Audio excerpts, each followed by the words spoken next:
Hello and welcome to episode 248 of The Crate and Crowbar. It is the 25th of July 2018. My name is Chris Thurston and tonight I'm joined by Alex Wiltshire. Good evening. And Tom Senior. Good evening. A good evening to all. To everybody. Even you. Yeah. And especially to pod listener Orbital again, whose gin we are still enjoying. Say yes to that. Delicious. Thank you again. Cheers. Thanks for the gin. Alex has got tea, I've but actually got, that's fine. Yeah. Me and Tom are enjoying the gin. Mm-hmm. Very nice. So we recorded last week's birthday episode pretty early in the week, last week on Monday, which meant that we managed to record it before some actual news. Actual news happened, which is now old news by the time this goes up. So we can just talk about it with the benefit of many, many weeks of history. Which is that No Man's Sky has been updated with its next update, which is called new news. Which is like new news now because that was not last night, according to But it came out yesterday. Yeah. But it was announced last week. Yeah. We're not on the cutting edge of this one, Alex. We can't pretend to be. But we can have medium takes about it now. But Alex, I know you worked for Hello Games for a while, so I appreciate that we should caveat some of these medium takes. I got a relationship with this game. And what is the nature of that relationship? Put it this way, when I played it last night, I felt like a sense of closure came over me. Finally felt like it was the game that I was kind of hoping it was going to be when I worked there. Because you haven't worked there for several years now, right? No, I left back in 2015. So I worked there from 2013, which was, I joined just before they started developing it. And then I left kind of after having helped set up the hype train. I thought, better get off the hype train. And here I am. I remember very fondly my appointment at Gamescom 2014. Oh, that was a treasured moment. Yeah, I think it was 2014 to see No Man's Sky. Yeah. In the sort of sweaty hinterlands towards the rear of Gamescom. It was a horrible little kind of, there are these meeting rooms you can hire in there, and we got one at the last minute, and you literally get a very large desk, very little floor space, and like a blank room. It felt like you were in some sort of cell, and yeah, we invited you into it. Yeah, it was very welcoming. Enjoyed it very much. I think it was maybe unnervingly welcoming because you were there. Yeah. It was a comfortable, sexy feeling. Yeah, it was like bumping into your dad in Sainsbury's. Yes, I'm comfortable and sexy. Is that it? Yeah. Every time, the frozen food section. And they're popping out of the frozen peas. It's Sean Murray. Just like that. But yes, the game's been updated. I think we've all played it, haven't we, since the update? Yeah. Yeah, I played for a couple of hours last night. Yeah. Just me too. Start. Played for a couple of hours today. So the update is pretty big one, in that, obviously sort of, the line on it is that this is the sort of game, I think it's really hard, and I'm not really that interested in getting into the, PR side of it or the public face of the game, but like the story here is certainly like, here's the game delivering on a bunch of things that people sort of assumed it would do, even though they were never explicitly said. So it's the sort of culmination of things like multiplayer, robust base building, but also like I was pretty surprised by like how top to bottom the changes felt. I don't think it feels like there isn't a single part of the game that hasn't had a lot of work on it. Yeah. Like I went back, I haven't played it since, the multiple ways to play went in, like survival mode and stuff. Yeah. And I was really surprised by how little I knew about what the fuck was going on. Yeah. Having played 20 odd hours of it, something like that. Yeah. I haven't played it since the very first iteration of it. When the crafting was so wonky and the inventory systems were just horrendous, and you couldn't store enough stuff in your pockets to do the things that you needed to do to actually kind of get off planet.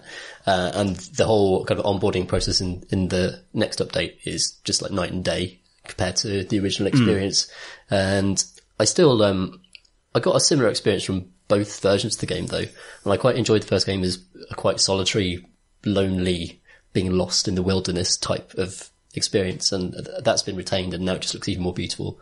They've done a lot to the graphics to add sort of volumetric lighting, or they've done a lot to kind of create a greater sense of space and terrain, distance across terrain. You can see a long way now. You really can. In a way that I remember looking out across my ship and I could still see it in the distance, and I knew that I was 5-minute walk away from it. Yeah, and there's just little moments like, it's quite silly in the fact that you go through its progression system and it's sort of teaching you how to mine and build things, and it then just, one of the first things it tells you to do is to make a wooden house on the planet, which is kind of, I've seen people like on Twitter making fun of that, but it was the part I enjoyed the most, because right near where I happen to have landed on this planet, and everyone's sort of planet is this bespoke discovery, like similar things happen, but it's your home planet, which is really nice. And right by the point where I landed, there was like a huge underground cave, so I've built like a wooden palace in that cave that's completely protected from storms, and I get a genuine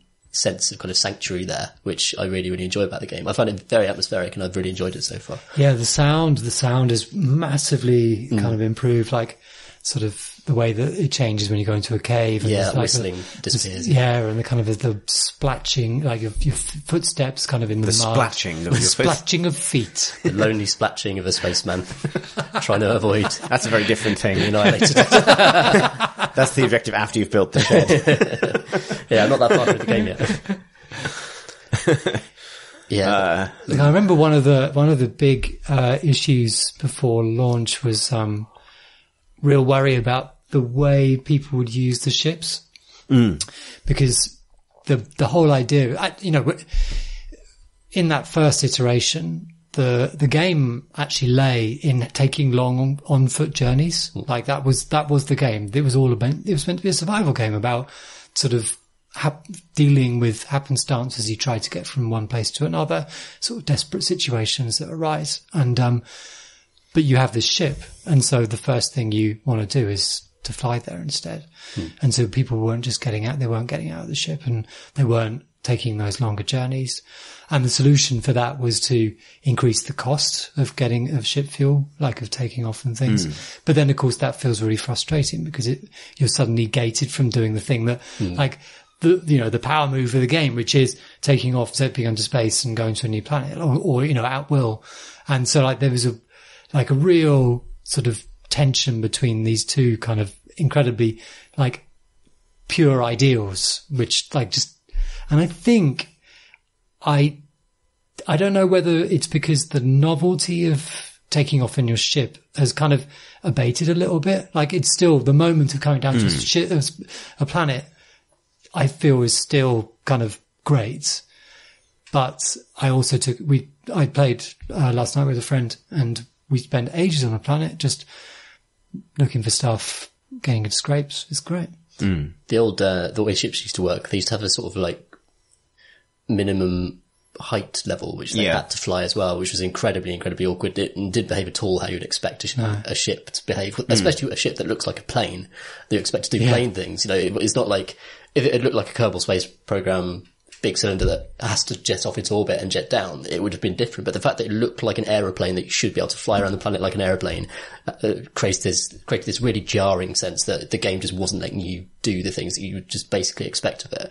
I do feel like all of that has changed. It feels like a much more sort of, I don't know how to describe it without sounding really mean, but it just sounds, it feels finished. It feels like more of a designed experience. I think the ship felt pretty awful for a long time. Like it felt like it didn't feel like it was a huge kind of sort of streamlined chunk of metal. It felt it didn't have any momentum or a sense of inertia or anything.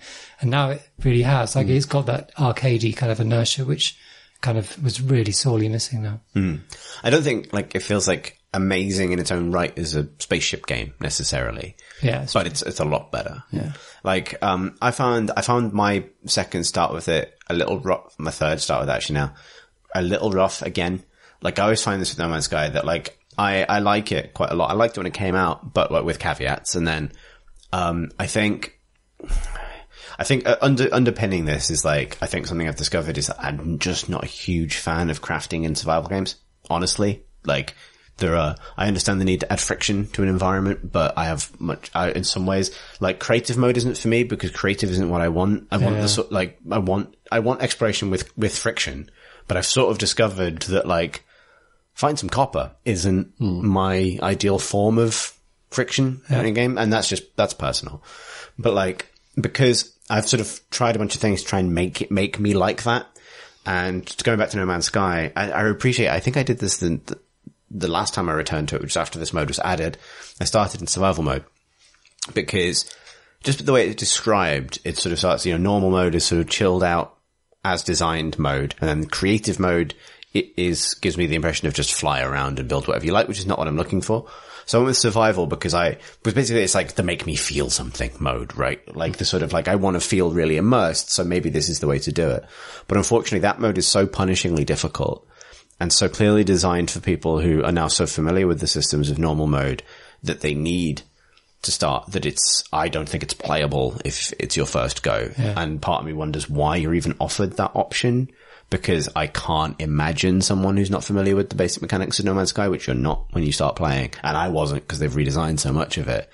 Having a good time because, for example, so I did it twice. The reason I did it twice, like as in starting again, not just letting myself die, is because it doesn't feel right to die immediately in a survival game, respawn, and then learn about what you're supposed to do. That's not the fantasy of survival situation.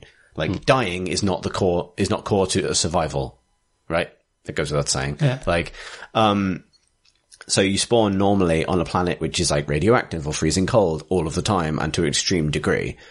And that means you have to figure out how to, find sodium or whatever for your life support and, hazard protection stuff immediately or you're going to die in a minute. Yeah. And that was what happened to me last night as well. And my first one, I spawned on a planet where it was radioactive. I was dying immediately and I was surrounded by aggressive sentinels immediately. So I was being shot and then I ran, jumped, jetpacked, slightly misjudged how much jetpack fuel I had, fell and died. Like within 30 seconds of starting the game with no time. You can't go to the menu to craft anything because that doesn't pause. So I was being shot and it's like and then that didn't feel right, particularly because you get that lovely, well-crafted slow burn intro where it fades from white and your UI comes online and like that.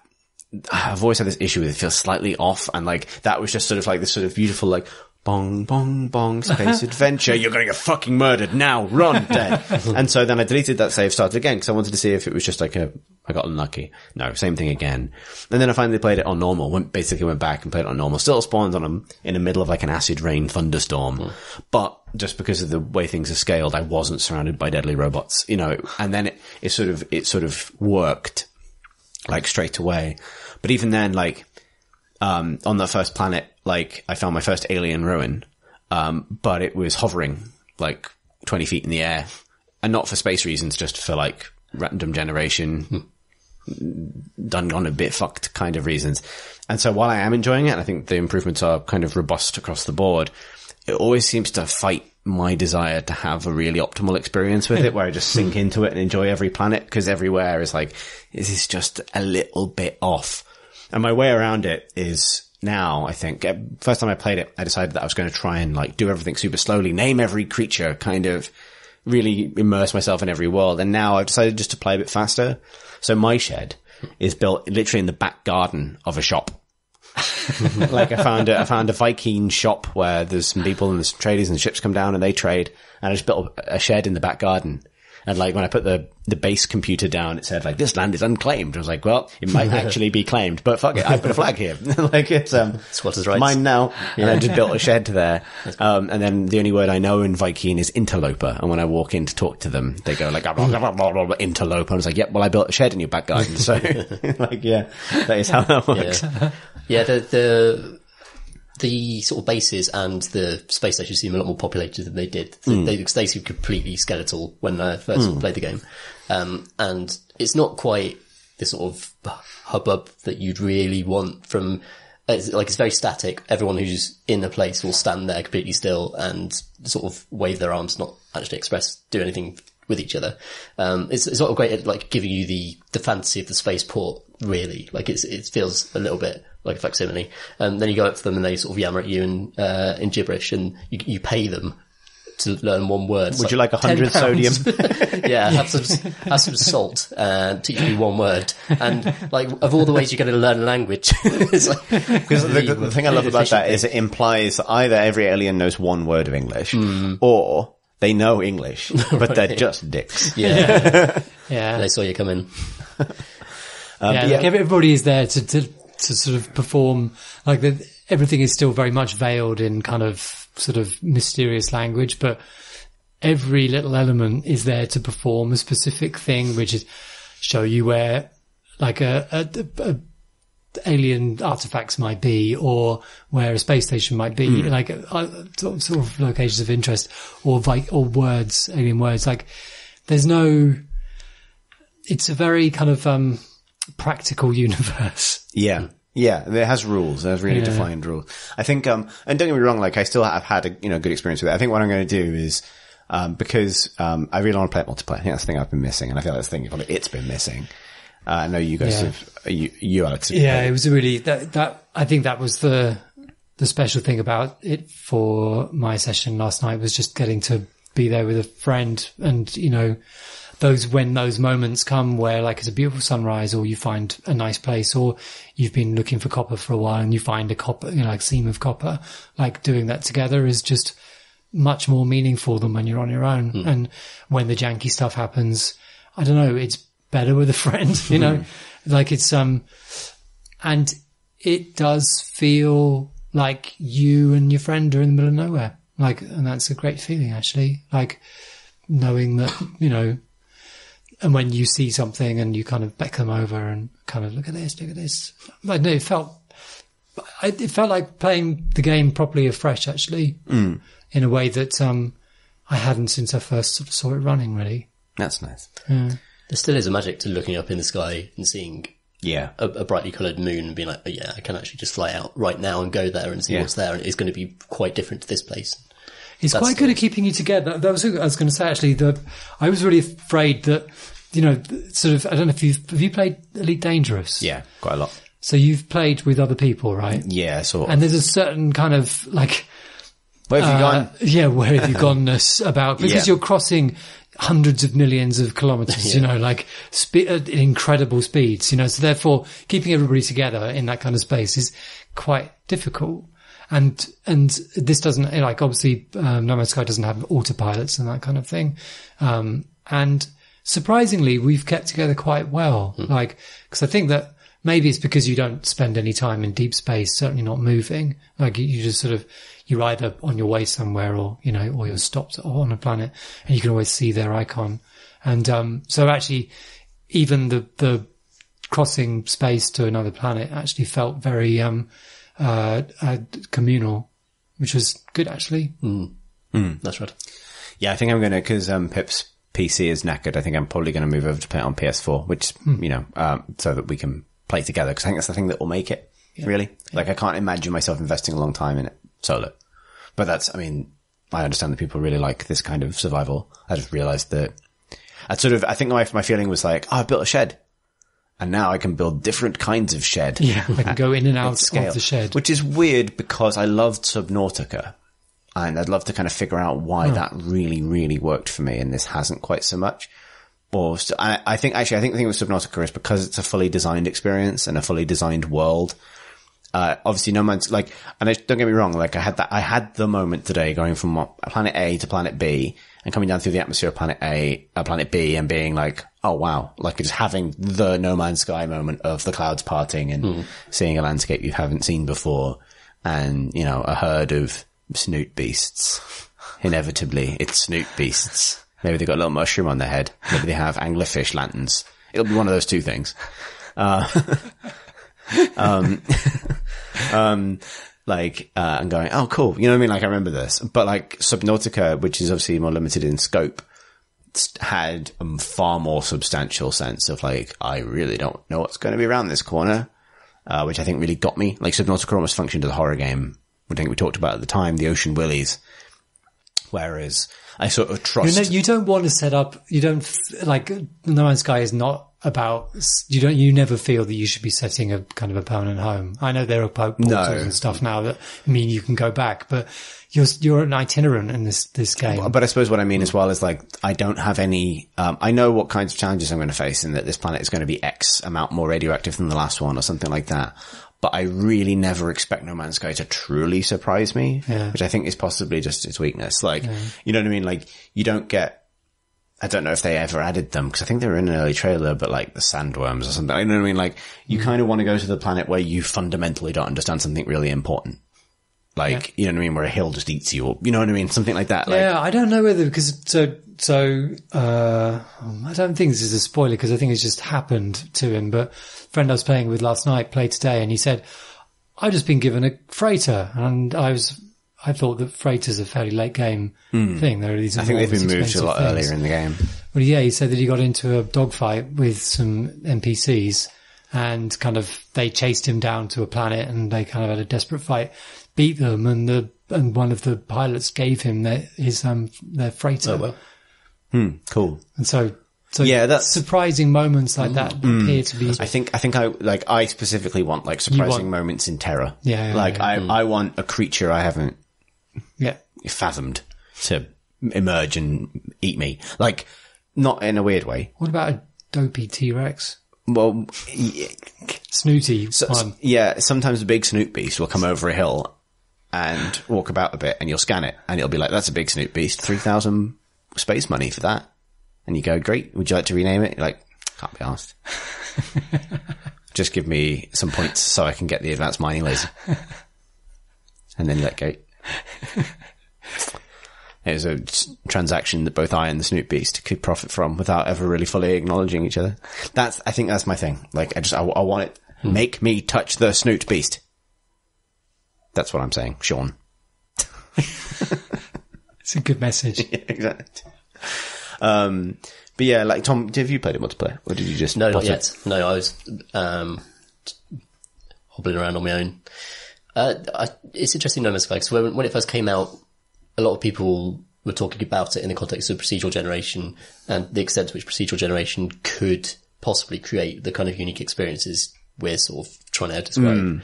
And I wonder, like, all these years on, they've added many, many more variations to the type of terrain that could be produced. There are now, like, entirely mechanical planets you can find that are just made of robot bits. But that criticism perhaps still stands. Like, is there a point, maybe 6 hours in, maybe 10 hours in, where, you know, the curtain sort of like burns and falls away and it all just becomes another sort of meaningless terrain generation thing, you know? And I don't know, like, to me, in the moment, after 2 hours, still feels special, but I could see it tipping over. I think I'm sort of coming at hour 2 with the experience of someone who's also been to hour 20. Right. And like a lot is different. Right. But I also, like, for some reason, like I've lost my Snoot Beast innocence, and like I can't see them. It's still No Man's Sky. Like, and that's a game that like the procedural generation. I mean, weirdly, like you hear about people who have played it for 300 hours and then give a bad review on Steam. Yeah. But like, which I saw earlier on. Those people are everywhere. Yeah. But, you know, but there are people who have put hundreds of hours into it, and for some reason it's gelled with them. And I don't personally quite know what that is. I haven't felt that kind of, that hook myself. I'm quite excited to see how the Galactic Atlas develops, which is a website that shows galaxies. You can zoom in and it shows planets. You can click on them and it'll give you the name of the planet and the person who discovered it, and they can leave descriptions and images and stuff like that. It's very, very sort of sterile at the moment because it's obviously been very heavily curated, and I wonder if that's how it's going to be going forwards, because no one's, you know, the planet of 100 dicks. Yeah, you don't see that kind of thing. Yeah. Though it feels like one or two of them have stuck through. There's one who describes encountering a giant shark type thing that got stuck in the train, and he tried to help it but accidentally ended up getting it. And you can see that being a very No Man's Sky, like an accurate No Man's Sky anecdote. But if it does have like a little bit of leeway to give people opportunity to express themselves, and I can just go to that website and click on those little nodes and see people's adventures playing out. That feels really, really nice. I actually enjoyed just clicking through it, even if it's current Stepford Wives existence. You'll find players kind of remains of players stuff as well. Like maybe, like actually in the game. It gives you the coordinates to them, so you can, once you've got the tech and stuff, you could bash it in and potentially visit the place that has been highlighted on this galaxy map. And that is a really cool shared experience that I can't think of any other game really doing anything like that. And that's taking advantage of that vast procedural generation universe for a good social experience that doesn't even involve the game. Very cool. Yeah, totally. Like, I'm looking forward to playing it again, and I'm looking forward to like not sharing a save, but like playing it mostly in co-op and sort of like having the local experience of basically that, saying like, oh, I've been a system over, I found a cool planet. Next time you log on, come here. Like, yeah. I'll set up a new base or whatever. Like, something like that. Like I say, it's hugely improved. It really is. But I think, there's I want to get immersed in it, and I always find that it slightly fights me, and that's it. And but to be fair, I find that crafting slightly fights it for me, because it's sort of... Yeah. There's still, a lot of the UI stuff is still a pain in the ass. There should be a button to flip from first person to third person. Rather than bringing up the X menu. Tiny mini menu, going up, going right, pressing F, going up to a sub menu, then selecting a different view. It should be a button that you press that flips you out. Yeah. I mean, it's loads of dumb stuff like that in the UI. It has obviously been designed with a pad in mind. That's, I don't think there are any extra buttons that aren't on a pad that are available to PC. No. And some of the bindings are a bit weird, like P. Yeah. And like, what's P do? It brings up the quest menu / discovery screen. Okay. And it's really, like, often it just doesn't work. So it'll be like, hey, do you want to name this thing? Press P, and I'll press P, and it just won't do anything. Or bring up the generic page. Or, exactly. Or just bring up the generic P page, and no one wants to get to the generic P page. The terrifying thing is that they've already got a patch. So this went live for PC about like 6:00 yesterday evening, I think, wasn't it? And they had a build, like an experimental patch live, like a sort of this morning. Yeah. Which is just horrifying. Like, I mean, it's, like I say, I think it's important to remember that it's not the work of a massive team, despite being a massive game. So these kinds of things are ultimately, I think, forgivable. Like, they're not, deal-breaking issues. But there's sort of, I feel like everybody is somehow chasing like the platonic ideal of the game. And whether or not that's something that you were imagining when it was first announced and got angry about, or if it's... I do like that it's sort of, despite a lot of things being added that look very much like they are kind of bowing to kind of public sort of demand, like, like the multiplayer, it still feels very kind of opinionated game. Like it's still, yes, I am doing my thing, which is, like I agree. I kind of have the same issues as you, Chris, but, with crafting and, and the same fears about sort of whether it'll still feel fresh and magic, a few hours in. But I also like that it's steadfastly sort of doing that, Yeah. It has a very strong sense of style. And that's something I appreciate about it. From the music to the colour palette to the, it's nice. And actually I think third person really suits it as well. I played it in third person. Yeah. Like, and not switched. Yeah. Like, I think that creates a sense of sort of, it enhances that sense of personality somehow. Like I'm a little bobbly spaceman. Yeah, you're sort of physicalized in the world. Yeah, whereas previously, because it was always quite good at making you feel physically there, like, whether that's your, your space helmet fogging up or anything like that. But now, with a little bit of character customization and with just that sort of physicality, I think it's really, feels nice. And it doesn't really look like any other space game you could name either. No. So colourful and kind of interesting. There's kind of no other way this game gets made than a small team of people trying to do something crazy. Like, no big publisher is going to try and make this thing. Yeah.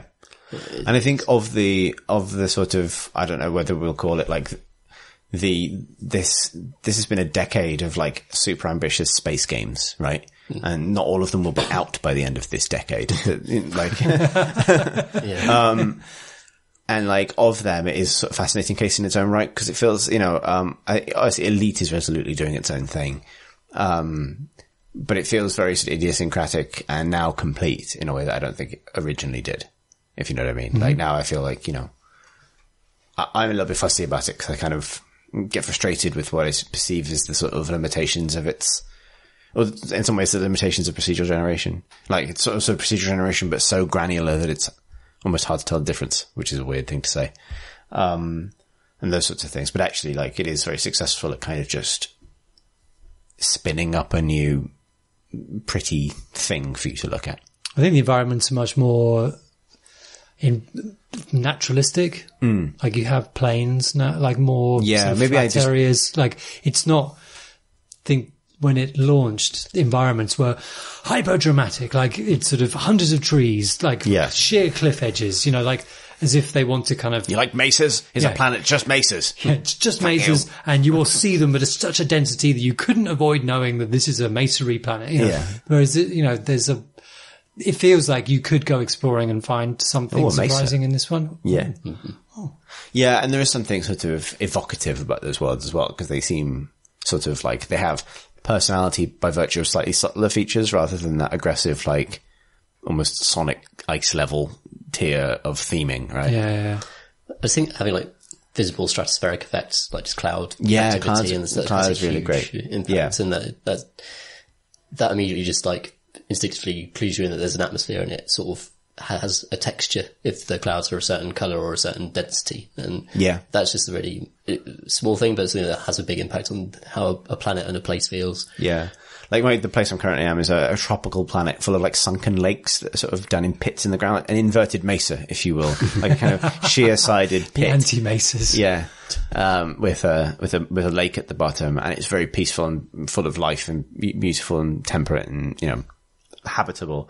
And then, like, as I was trying to build my shed in that guy's back garden, suddenly it's like boiling hot tropical storm detected. I'm like, oh shit.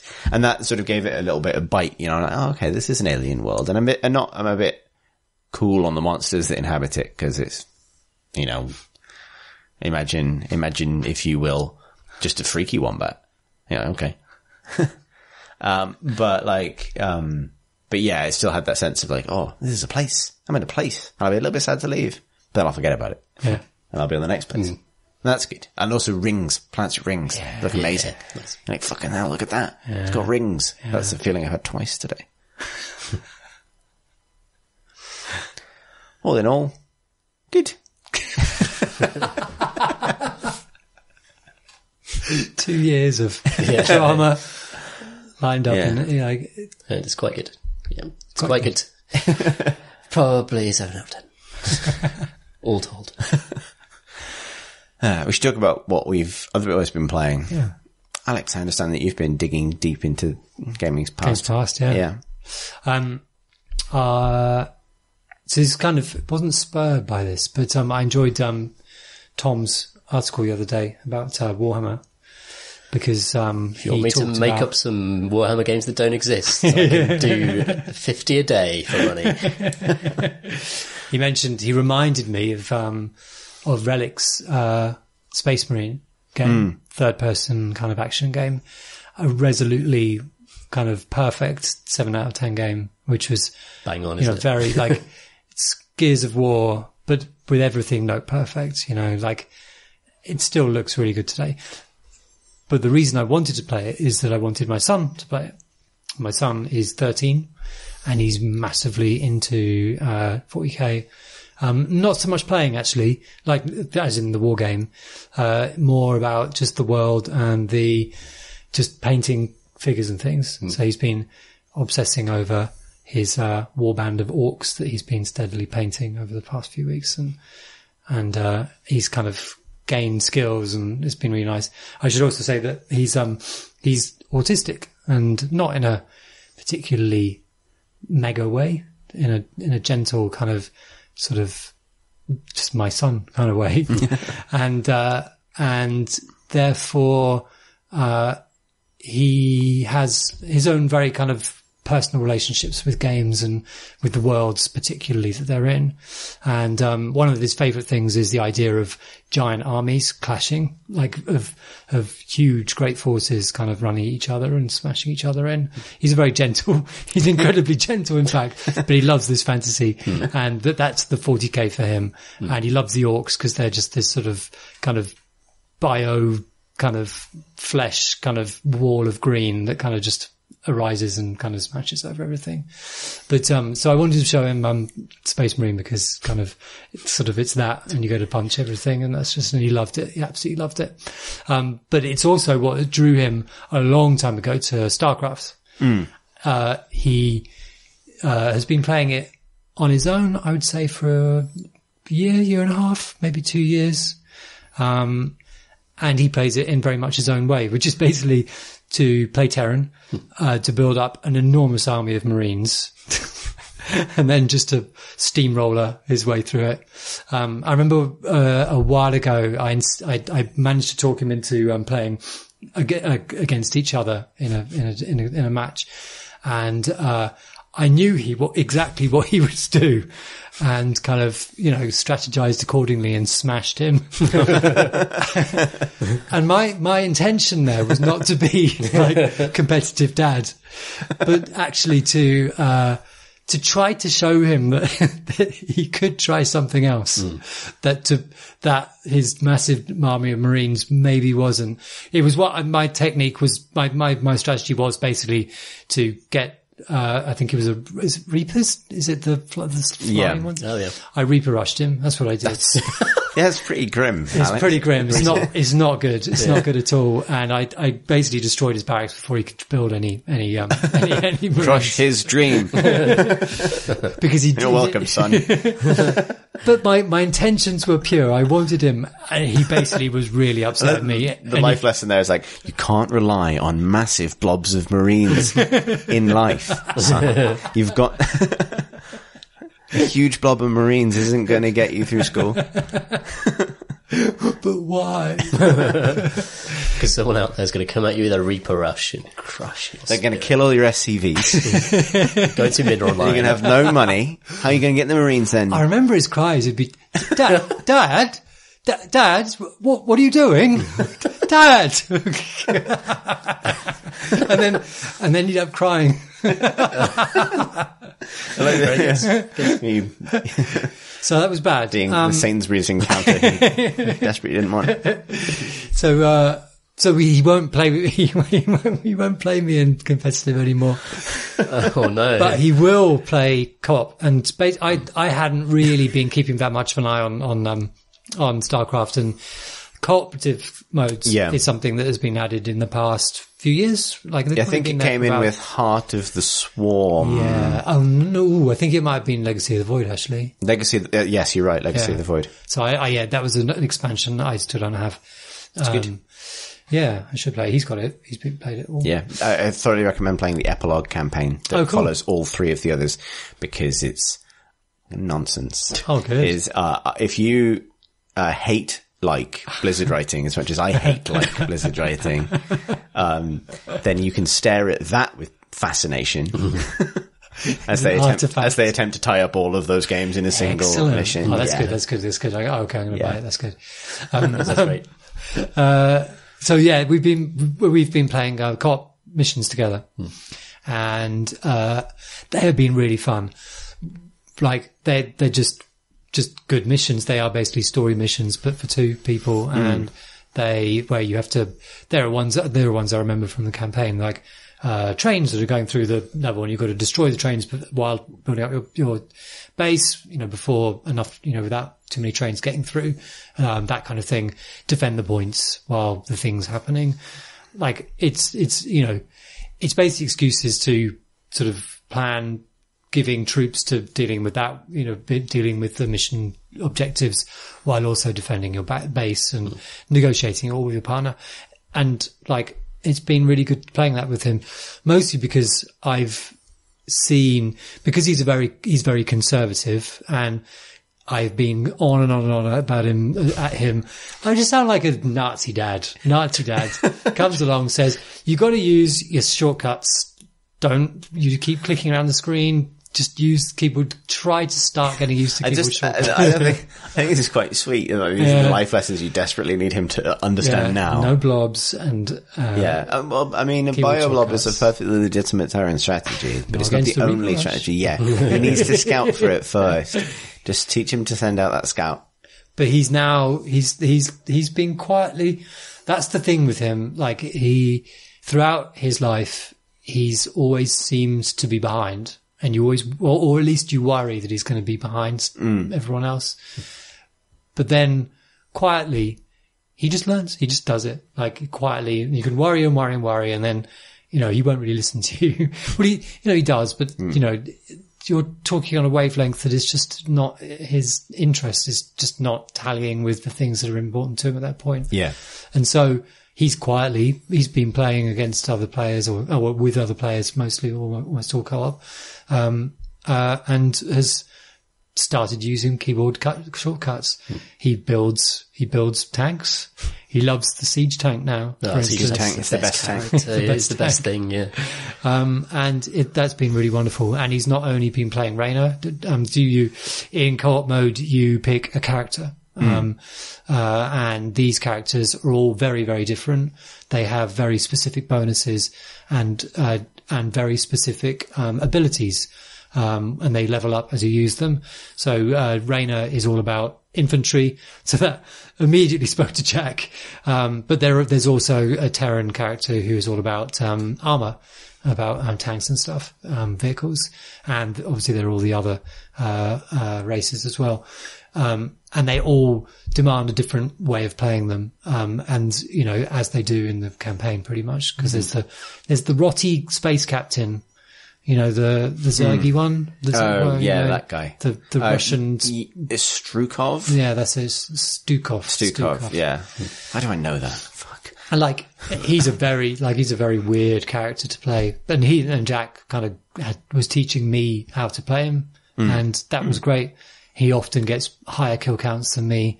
And it's one of those moments where he's overtaken me and where after a long period of kind of putting him in uncomfortable situations and worrying about him, he's overtaken me. And that's been really fucking lovely. Oh, that's nice. It's also sort of an Ender's Game scenario, isn't it? Where if the commanders of the future end up using StarCraft strats, someone's going to be well placed. He'll never get Reaper rushed again. The far future wars to come. That's a really nice story. Aww. Yeah. Yeah, sometimes you really have to, because if you don't do it, it'll happen to him on the rank ladder. And you can explain why it happens. It's brutal. Yeah, fucking Weedlord 420 on the BattleNet ladder is not going to pause to explain what your son did wrong. It's good that you're there for him. I think when I was thinking about that, I was just thinking about the Arrested Development, this is why you don't yell moment, like the guy's arm falls off. Yeah.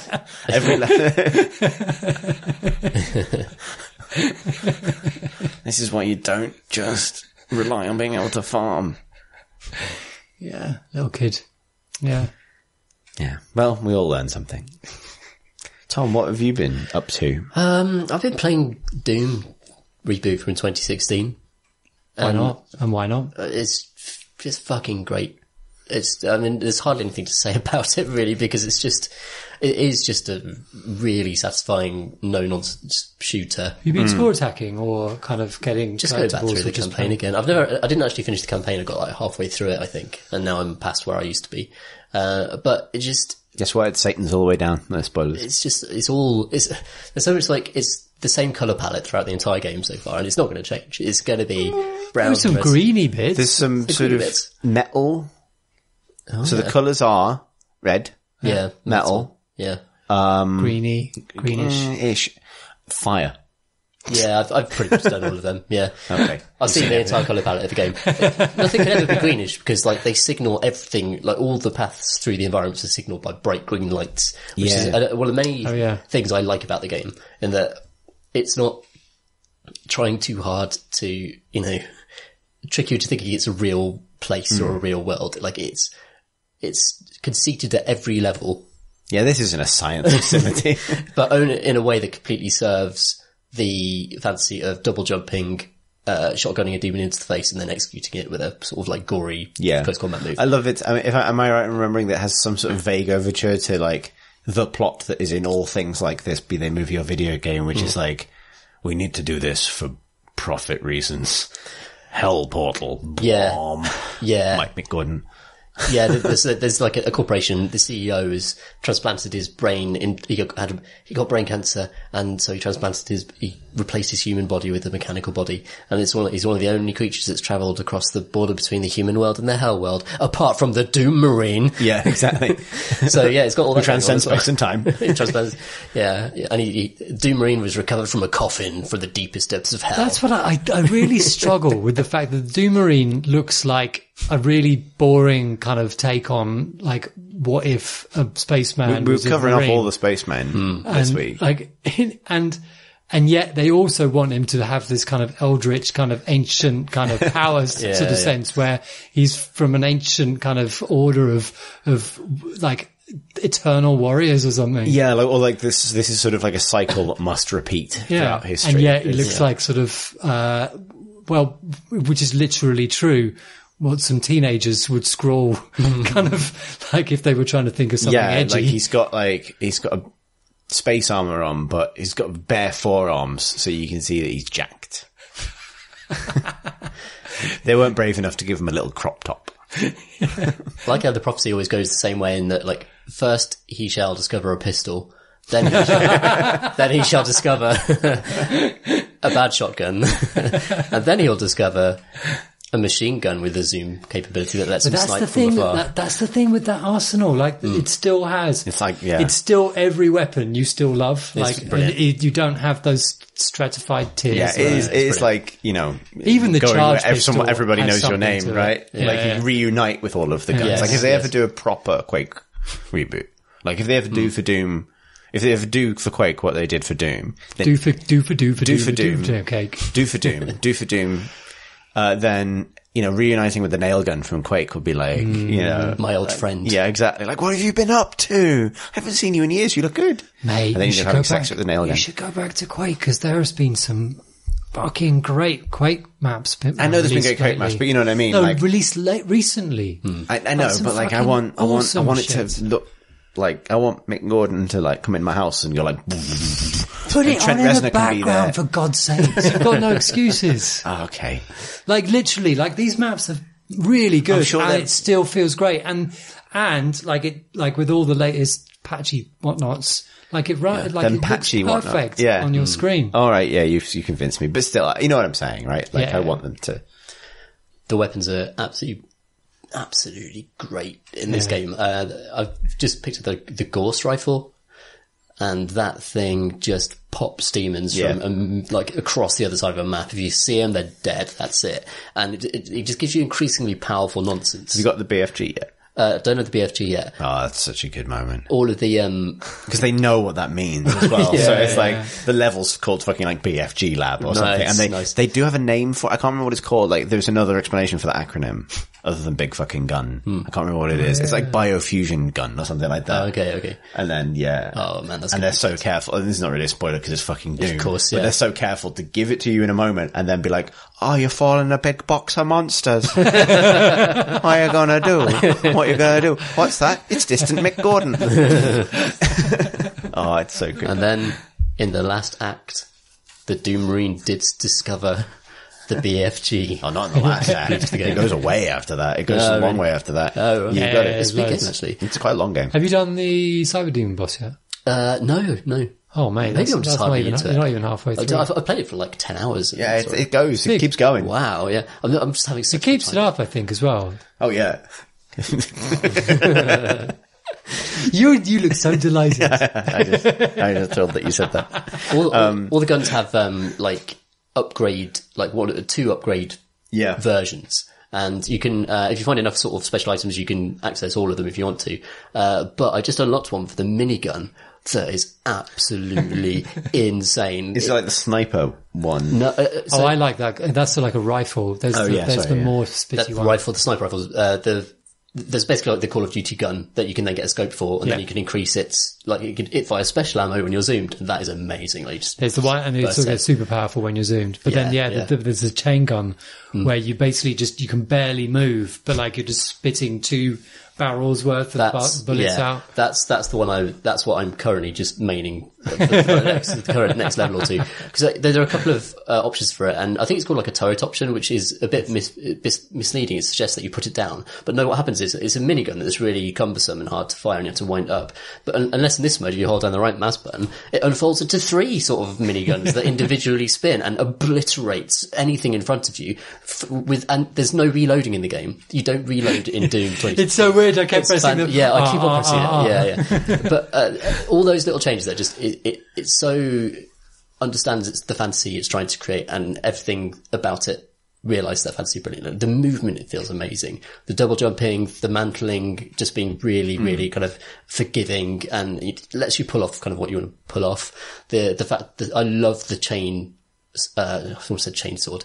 The chainsaw. Exactly. What are they called again? Yeah, what's that? The idea of the chainsaw that, okay, you're low on ammo, all the fun guns, you don't get to shoot them anymore. And in lots of shooters, it'd be like, oh, well, tough, you're gonna have to go looking. Whereas this is, oh no, you pull out a chainsaw, you eviscerate a demon, and ammo pours out of them, almost like a Diablo style explosion of loot. And you're recharged again, and you just keep charging forwards. I think Diablo is quite an important comparison for it, not just because it's full of Satans, but because you do that, you play it in the same way. You approach a room and you're like, which of my toys do I want to use in this room? And it's like, this feels like a shotgun room for me. And there's obviously the strategy in deploying things at the right time and killing things so you get the health pickups and doing the execution so you get the more health from them at the right moments and things. That's all good.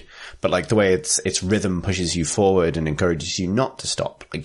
Like in the way that in a RPG like Diablo, you're incentivized to keep going by maybe a scaling damage bonus, or the combo moments in Diablo where it's don't stop and regen health, keep going. Doom is the same. It's it's always a better decision to push it a little bit and go for the next kill rather than duck behind a box or something like that. Yeah. And it's a credit to its armory that when I run out of ammo for a weapon, it will kind of default, it'll automatically swap out for something else, or you just sort of flick the mouse wheel, it'll just a random roulette thing, whatever I pull out. That'll do. Yeah, will be fun in some ways. It's I forgot I had a rocket launcher. Yeah. I forgot I got the upgrade that lets me lock on and then fire triple rockets that automatically home around corners. Focused on a weapon, and then I run out of thing, and then this is great, I'll stay with that. Stick with this for way too long, and then you sort of rediscover old friends. Exactly. They're all here. And they're all here with you. At the end of It's a Wonderful Life. The one thing is, the rocket launcher doesn't feel as powerful as it was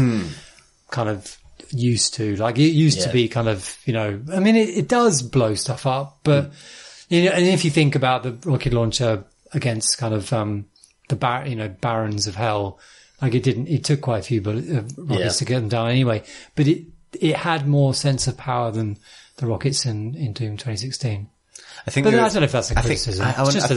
Here's a different thing. I think it feels more like Quake's rocket launcher, which is part rocket launcher, part utility item, right? Yeah. It's sort of this weird you have mixture shitloads of rockets as well. Yeah, it's this weird mixture of sort of artillery piece and pogo stick. Yeah. I always loved Unreal's, kind of 8-barreled rocket launcher that would crank around and gradually fill up, and then you would unleash it in a spiraling blast of rockets. It's a really good rocket launcher. Damn. I want every great 90s and early noughties shooter to get the same attention to modernization that Doom 2016 got. Yeah. Well, there is that. But then they're kind of so we've had the Descent kind of it's not really reboot. What's it called? Yeah, Overload.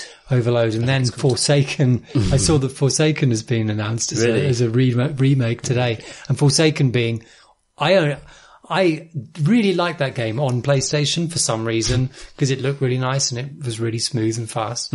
But I don't know why they're rebooting it. Imagine a modern reboot of Hexen. I was just thinking about Hexen. I was just thinking about Hexen. Yeah. That could be great. Yeah. All Hexen needs to be is it's all very much within Bethesda's wheelhouse, right?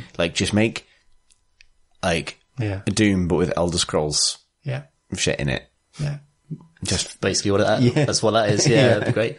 Yeah. That would be I just do that, he said. Because it did do, did allow you to feel good sort of flowing combat fun and stop and start you with kind of, figuring out puzzles and going on quests from here to there. That worked, didn't it? This isn't just my kind of rose tinted. It worked in a sort of like, well, this works on my computer, so I will play it. Maybe that, because I remember spending great wads of time lost and not knowing where to go.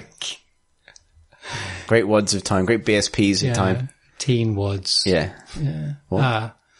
Long time in that game, lost and not knowing where to go next. Yeah, I mean, I think that's a universal experience of those kinds of games, right? They're like flow is something that was invented in the years between, maybe someone will come at me for saying that, but that's like the kind of flow that New Doom achieves, where it's like there are secrets to find. Old Doom had it. It did. It had it in the right levels. Once you played it. Yeah, but once you played it once, like you would just rinse through. Yeah, that's true. Doom. Yeah, you're right. I think with greater 3D complexity and greater attention to ups and downs, then I think they started to lose it a tiny bit. Yeah. That's Quake had it in places and then didn't have it in other places, and then Quake 2 was a bit all over the place, and Yep, Doom 2016 is very good and is still amazing. Given that we're just resolutely returning to games from 2016, I think I'd like to talk about games from 2016 as well, if that's all right. Because I have returned to Battlefield 1 in quite a big way. That didn't come out in 2016, did it? It must have done, because last year was Battlefront 2. Yeah. My God. It feels new. It must be. I have it and I haven't really played it very much. And it's one of those things that's a fairly new game. I really must get around to playing that. I remember because with the time, I had a lot of misgivings about its theme, which I still think is a thing, but I think maybe I've chilled out about that a bit now because it's just really fucking fun. And I know that it shouldn't, let's pause for a moment to accept that this, it is both fun and atmospheric and evocative.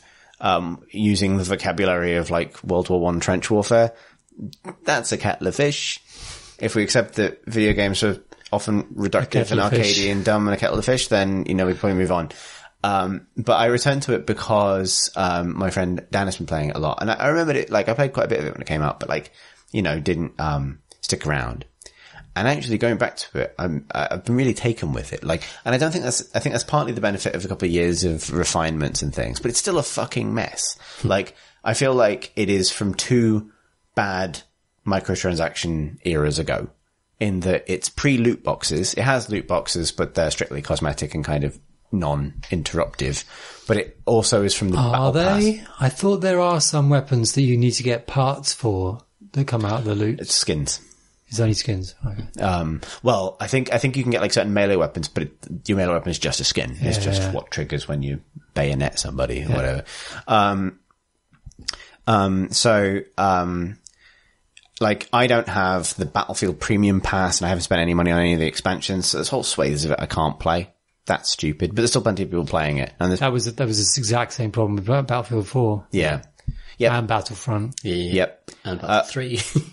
But it's something they stopped doing in they stopped doing it with Titanfall 2, which came out concurrently with Battlefield 1. But they didn't do it, for example, Battlefront 2. Yeah. So it's gone now. And by all accounts, it seems like Battlefield 5, the new one, is going to use a battle pass system borrowed from Fortnite via Dota 2, borrowed from Dota 2 via Fortnite.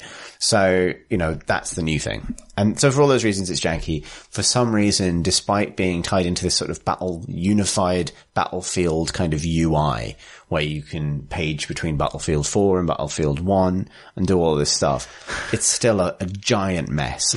I couldn't understand, so I've actually got it on PS4, right. And it said, you can just page across to Battlefield 4. And I thought, I've got that. That'd be good if it was just this one unified place. And I've got both installations on the hard drive. It would just zip across as if it's all one game, right? Because it's all just loading maps, right? Yeah. No, it has to load the other game. Yeah, it freaks out. It's fucking pointless. But even just joining a game with I'm getting through all the bad stuff so that I can kind of the sort of unacceptably bad stuff for what it is. If you try and join a game with your friends, then you don't all join together. It'll say your friend, a slightly transparent window will pop up over the other transparent windows that'll say, your friend has found a game. Press this key to join. And the key is backspace. And you have to hold backspace when the window appears, or you don't get to join with your friend. Then you have to join manually or be invited Delete your again. friend. Yeah, exactly. It's such a weird decision. It's like, why are you like this, Battlefield? What are you trying to do? But when you actually get into it, there's a lot of things I really like about it. It still has some really duff maps when they want to be duff maps. But what I've been enjoying so much about it is, like, there's something about the close range of its weaponry, the fact that it encourages, like, there's a real, sense of balance between the the sort of, effectiveness versus utility of long range sniping. Like, an average player will almost normally be at the bottom half of the table, even as a good sniper, because you just don't get points for doing the really important things like objectives and stuff. Really well designed medic class that has a real sense of like what they're for combat wise and what they're for in other ways. And like, I really enjoy the way it kind of, and this is something that comes directly from the theme, like the way it transitions from, different ranges of combat. So, the whole thing is kind of built around, you know, what it takes to fight successfully in a trench, what it takes successfully to fight in an open field, what it takes to cross open land. And then as you go from the smaller maps to the bigger maps, you also introduce vehicles and tanks and things and surprisingly bulletproof horses, which is not a lesson that World War I really imparted upon the world, to it. But like all of that stuff, scales really nicely. And I really enjoy playing it as like a kind of stealth game where, you know, I want to get to the next enemy position, and that means figuring out a way across the no man's land between my trenches and their trenches as just like a dude with a shotgun. And if you can get on top of them, then, you'll probably win. But like getting there requires all of this planning and like crossing. And because Battlefield's always been at its best, partly spectacle as well, like crawling on your belly across the mud, watching like planes crash and kind of like, you know, explosions light up the underside of barrage balloons and things feels really good. And it's also completely dynamic, like trying to put yourself in a position to capitalize. And just nice little bits of design, like, you've got lots of different types of grenade, and, regular high explosive grenades obviously are good at what they do. But if you throw like an incendiary grenade, then you obviously do lots of damage over time, but players can put them out by going prone, which obviously you kind of force a decision. But I really like that kind of multiplayer design where it's like doing this will force you to do this, and I can follow up with this thing. But like, so I tend to run around with the gas grenades, which, you can press T to put a gas mask on, and that makes you immune to gas. So you can do damage to people, but obviously there's an immediate counter to the damage you're doing. But if you are, with a gas mask on, you can't use iron sights. So some weapons are really like, so I go in with like a shotgun and you don't care about iron sights. You're just shotgunning people. And that feels like a strategy where, you know, if you're going into a group of people who are medics with, self-loading rifles or snipers, you know, you'll have the upper hand because they'll have to panic and put the masks on and switch out to a pistol. And all that stuff feels really good. And it's actually made me quite excited for the Battlefield, the new one, because like, I sort of forgotten in my cynicism, I guess, about the business model, but also about, just, how kind of, there is far too much going on in that game in terms of XP bars and unlock trees, and all of that stuff is guff surrounding a quite a strong core, I think, because I genuinely enjoyed it. And like, I think it's still worth being cynical about that stuff. And, it is shite really, but like the actual, I'd sort of almost forgotten that DICE are capable of making a really good shooter, which really benefits from that sense of scale. Yeah. Like, you know, joining this offensive to try and take a particular point. I really like the maps that kind of, as you lose rounds, you kind of move back over the battlefield, and you all respawn on a new line, and you're waiting for the enemy to catch up, and they're just, you know, they're coming, and you're just going to wait for them to kind of reach you. It's really nice. Those rush maps are always like... They're called rush maps, are they? Yeah, they're called something else in Battlefield 1. They're called shock operations now, I think. Oh, okay. But yeah. I remember playing, I love Battlefield Bad Company 2, which kind of lacked some of the scale that a Battlefield came to be associated with. And indeed was in Battlefield 2 and stuff. Bad Company was like a more focused game, but its maps were designed for the modes that were played on them, and it had some of the best maps I remember being in the series, even though the gun models in that game were crazy. The firing model was the least accurate in any shooter I think I've played in terms of just spraying a bullet drop and just crazy bullet behavior. It was chaotic, but in a way that felt you really became invested in the push and pull of a rush map that was filtering it down this mountain or up into this forest. I think Battlefield 1 has a really crazy bullet as well because they're super old guns. That's true. Actually, but I think that really works. I think the thing that really does it for me is the absence of strong mid-range weapons. Everything pushes either slightly closer range than mid-range or slightly further away. Maybe the closest is you can get a submachine gun with a scope, but it'll fire in whatever the fuck direction it wants. Yeah. And you can get, so you kind of want to be a bit closer, and you can get a self-loading rifle, which a bolt action rifle. But really you want to be a bit further away with that because up close you'll die really quickly. Yeah. Because, no one's got very much health. And I feel like this is a bit of a, I was going to say a COD theory. But it feels like in a modern warfare game, the kind of, the assault rifle, purely in video game terms, is such a kind of all-rounder that it changes the dynamic of what that, cause I really like any shooter that's kind of about map play, fundamentally, and a good Battlefield play comes from a coordinated offensive that forces your opponent to deal with your team, not just you, at the range where you're strong and they're not. And that feels strategic to me in a way that simply being a faster shot with a red dot sight assault rifle at medium range does. Yeah. And I really like that about it because it means that you do have some engagements at medium range, but they're a bit of a crapshoot. Otherwise, you know exactly how far away you want to engage people and you don't want to just chance it because your gun can do everything. And I really, really like that. And I hope that survives into the World War II one they do next because it should, but you know what I mean? No, M16s kind of ruin everything because they're just sort of there in the middle. I do think though the eras, especially World War II, it's just machinery that seems to be good for games. Yeah, I think that's right. Yeah, it's like how, sort of, Roman sort of archetypes of warfare are just great for Total War games, right? There's that feeling of that particular era was almost not balanced, but you know what I mean? It's balanceable by a war game. Yeah. Well, it's the kind of the bolt action rifle is it's such a fun weapon. It's got that risk reward of, you get one powerful shot thing. It's really nice. I mean, I loved, I briefly played Red Orchestra 2, I think, and that has an amazing, those games have amazing bolt action rifles, which exactly, they train you to cower behind a wall, pop up, wait for that one shot and desperately try and get it. And they're trying to do the same to you. And everyone's basically cowering in buildings that aren't very far away from one another. And it creates an incredibly tense situation in a very small map zone. And that's what that technology does. Whereas no one's got a bazooka or no one's got grenades that are especially good. Everyone's only got a couple of grenades. So you're right. The technology curve for small scale map play is definitely a thing when it comes to the fantasy, changing how the game operates.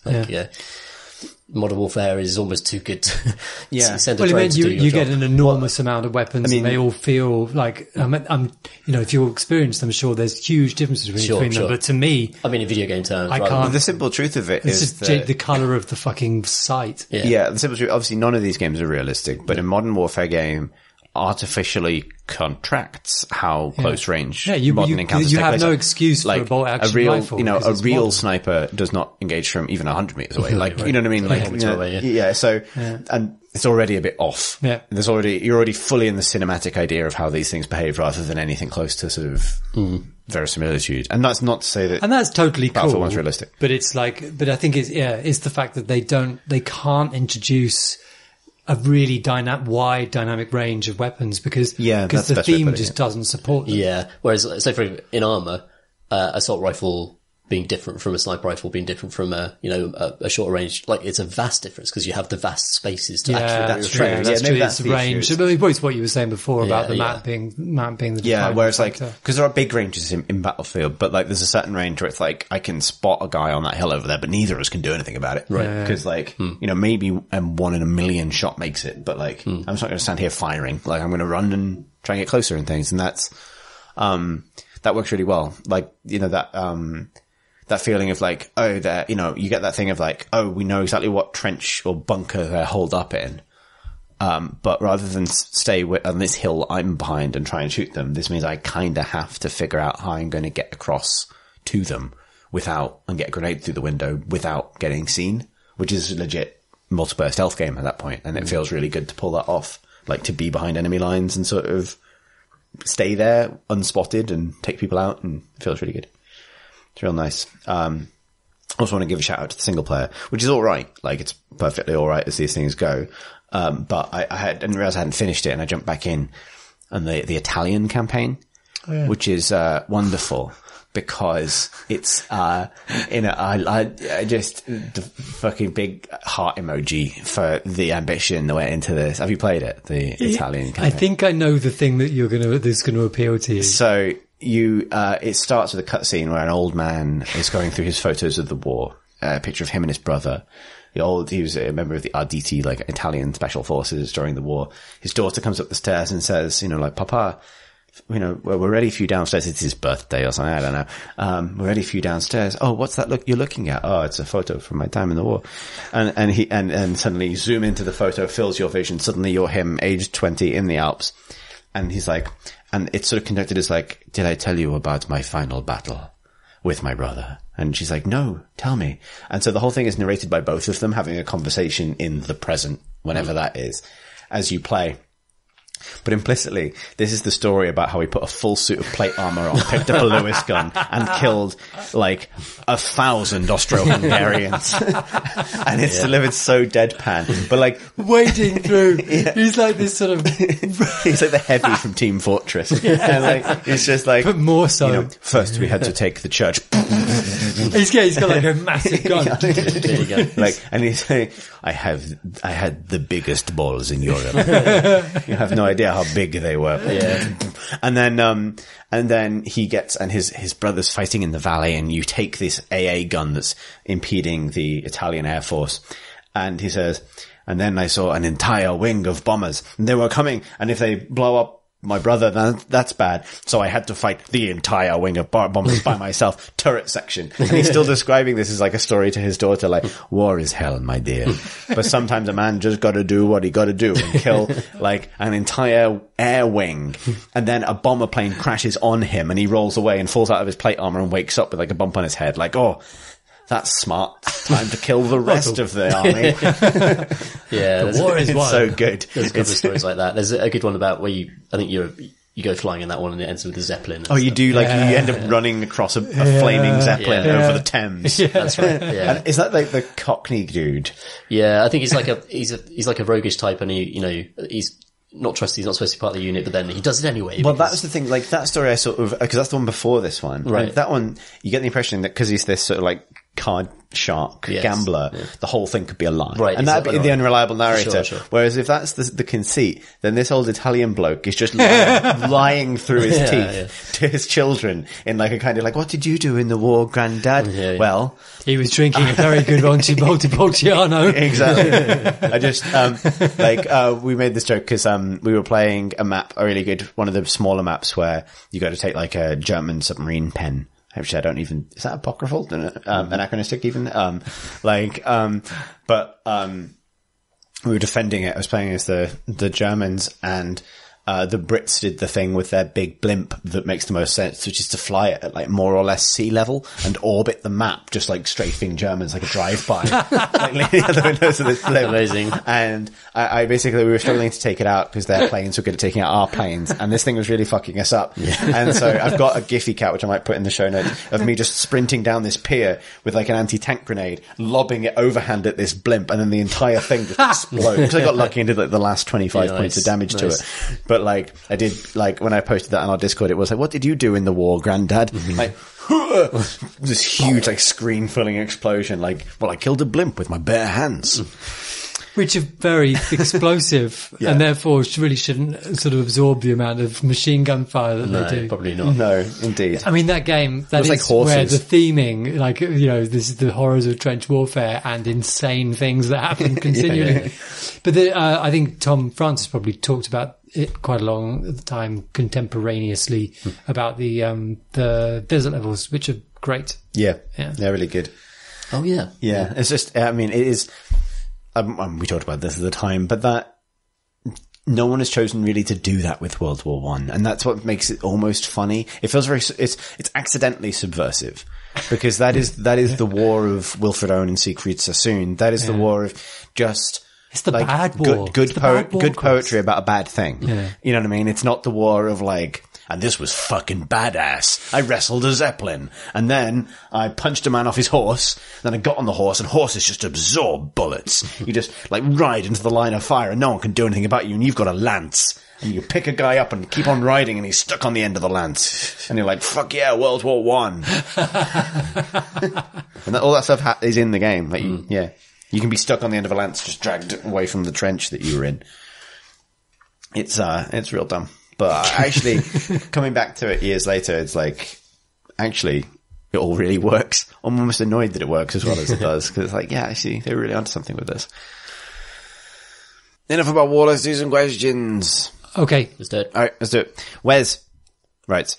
Graphical fuck. I'm just going to take a sip of beer and I'm going to try that again. Thank you for covering it for me. Graphical fidelity has always seemed to be the yardstick by which video game quality has generally been measured. Now that we seem to be reaching the plateau on that, what metric do you think the hobby as a whole will be most focused on advancing in? Love the pod. Thank you, Gus. Wes. Gus? What the fuck? Gus I'm Wes. so sorry. We've had a 15-minute break and Gus, there's I'm no gone. Gus there. I thought it was, Wes. Thank I you, think Wes. it's been like a movement. Like a lot of the biggest games today aren't particularly graphically kind of focused. Like games generally look good, you know? But like PUBG doesn't look that nice. You know, it's not amazing looking. Fortnite, looks good, but that's mostly because of an art decision rather than technology, despite it running on very good visual technology like Unreal. But, you know, it's a game that is meant to look also good on a phone, you know, so I think, yeah, it's interesting. The thing that I was thinking about, like, of the thing that could replace it, and I'd been confused. I don't know why it hasn't captured many imaginations yet. Maybe because it hasn't had that one application that just gets everybody going, is Improbables tech. And I think part of its problem is it is really difficult to communicate what it is. Like, it's really boring server stuff. It's like network bollocks is what it is. But that network bollocks allows incredibly large worlds, which are totally persistent. So that you can go into your world and you can do something and leave, drop something, like I think one of the examples, like one of the classic examples of quite a few of the games are doing that are in development for it, or with it, using it, like you drop a sword and it'll be there on the ground still 2 weeks later, but it'll be rusted because this thing exists as an entity in a world which is continually running, and it is simulating that bit of the world, whether there's someone there or not, you know, which is something that currently you can't really do with the general network sort of systems which are much more localized. It's about smaller scale worlds and about quite sort of focused use of what's being tracked and what's dynamic. So like the idea of great big worlds in which stuff that you do is absolutely consistent. It's definitely something that kind of No Man's Sky kind of trades on as it is now, where, you know, you can build that thing and then someone will come to that planet and it'll all be there, you know. It's kind of, you know, that, but possible to do across shooters and kind of RPGs and strategy games and, you know, RTSs as well as other things, you know, 2D shooters. Like there's a slate of different kinds of games being done with it. And, you know, like it's the kind of transformative stuff. It's the stuff that I remember when World of Warcraft was announced, like the idea of a great big world that you could go across and like do stuff in. And when it transpired to be, you know, instant dungeons, which of course there are very practical reasons for, but like the fantasy that I had for what this world would be kind of just weren't remotely what the game was. That's interesting, because for me it was like the other way around, because Really? that fantasy had already been delivered by EverQuest, by Dark Age of Camelot, by EverQuest. Well, I think I was catching up. I by wasn't Star Wars really, Galaxies, yeah. and then instancing was the innovation. Yeah. It was like, remember like those games, but someone else hasn't stolen the dungeon? No, totally. Those practical things are very like super but important. EverQuest too, we try that. But I'm just talking about like the fantasy of it. Actually, of course, like Ultima Online obviously was actually this is in fact like this is recapturing what Ultima Online, like, you know, that concept of which of course was a total disaster. But you know, exactly. But you know, but maybe people have learned how to design around that. But like that technology is sort of here pretty much, and you know, is running games like Worlds Adrift, which doesn't appear to be moving too many needles, which is like a great big persistent world in which you build airships and have fights, and your airship remains there when you're there, whether you're there or not. You know, it's the cool shit. I think for me it's like, to be optimistic, I think the plateau now, or the it's related, but the sort of metric of like how advanced something is now is pretty much the kinds of stories you can render from it, not simply be told by it. Because thanks to the importance of streaming and YouTube, the ability for someone to come along and make entertainment out of your game is enormously important to how successful it is. It's the reason the Battle Royale is as big as it is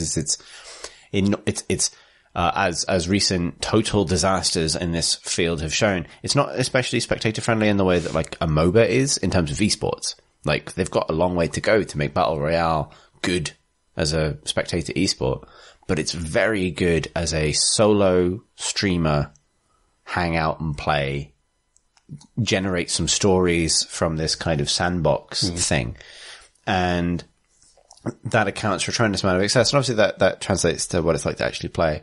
And I think, you know, what determines what people, I don't know if maybe this is quite the right answer, simply because I don't know if the majority of players think of games in those terms, but I do think it'll be what governs what the next big thing is. It'll be the next thing that comes along and furnishes people with a way of telling stories in a game that makes them excited.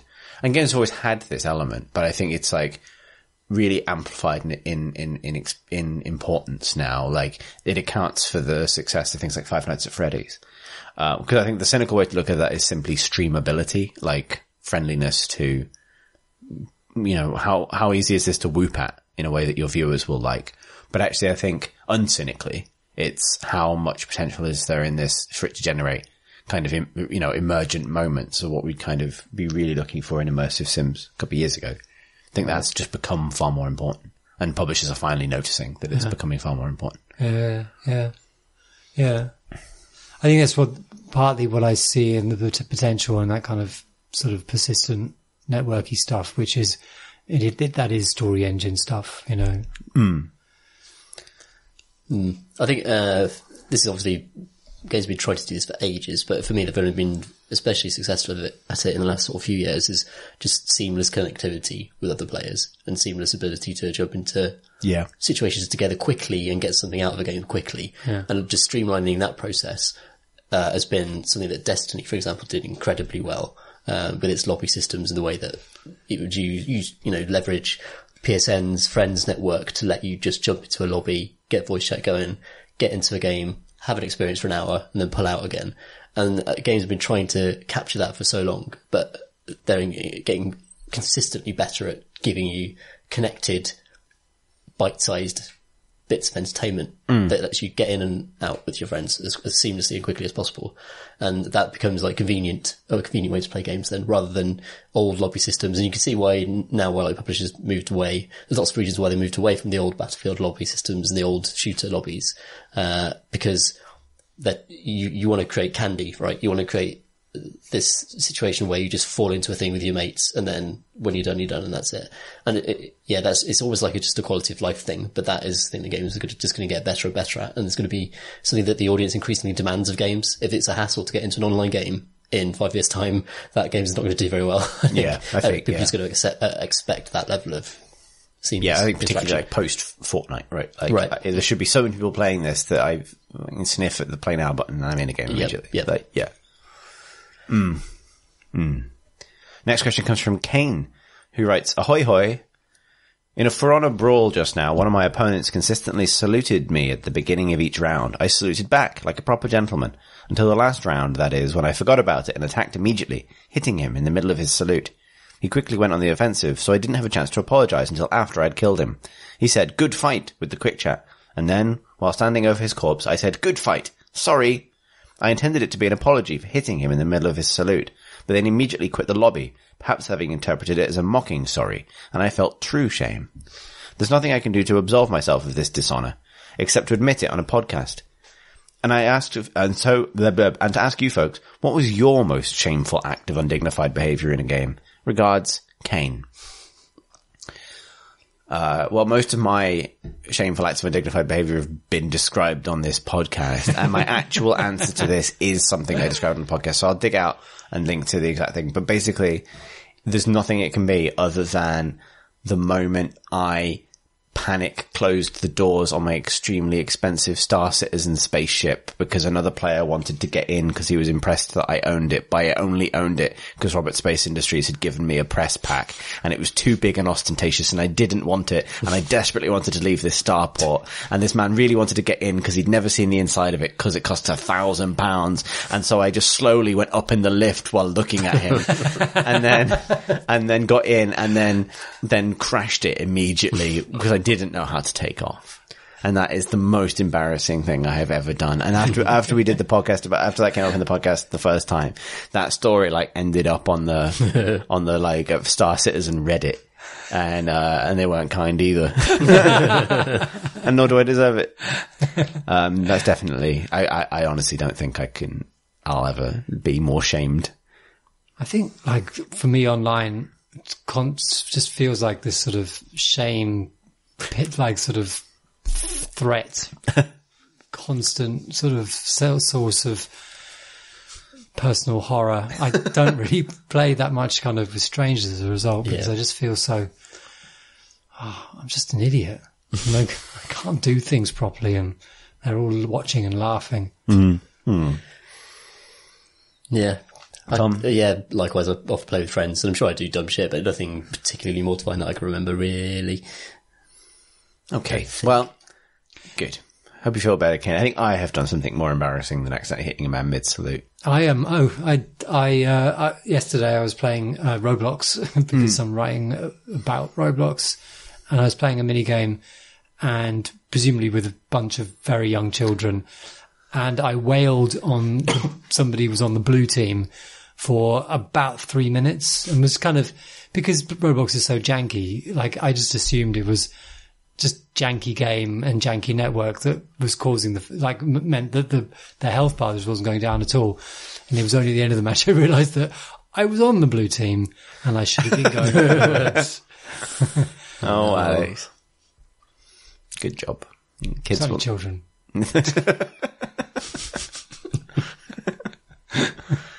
They're going to get Reaper rushed one day.